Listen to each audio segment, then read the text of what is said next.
Lynsey Bennett with Bennett Property Shop Realty, and I'm back for part 2 of putting the garden to bed.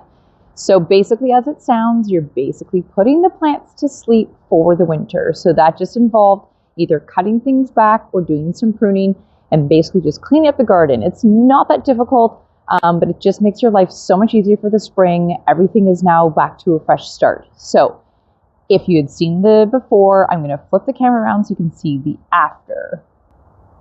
So basically over here, there were some daylilies. I just trimmed those back.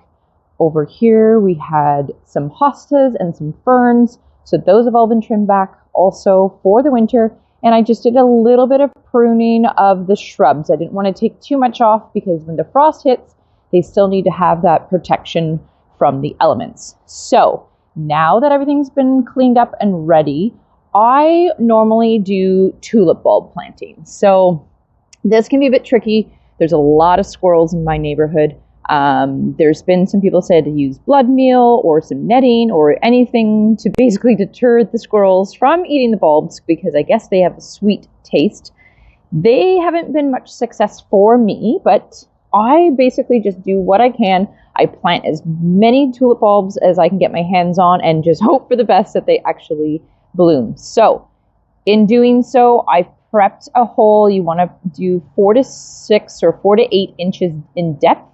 And then your tulips, some people don't realize the tips have to be put upwards. So the root is at the bottom and it blooms from the top. So when you're placing it in, make sure that that almond shape is in the right teardrop shape is placed properly.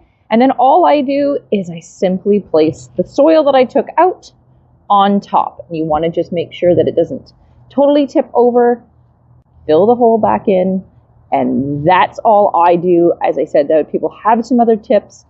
They haven't worked much for me, but that's okay. Give anyone a try. The other thing that I would do now that your garden is prepped for the winter, if you're planning to put up some Christmas decorations that require some staking into the ground, this would be a great time to pre-plan. That way the soil is still soft, the frost hasn't hit yet, and you can start laying out where exactly you want those Christmas decorations.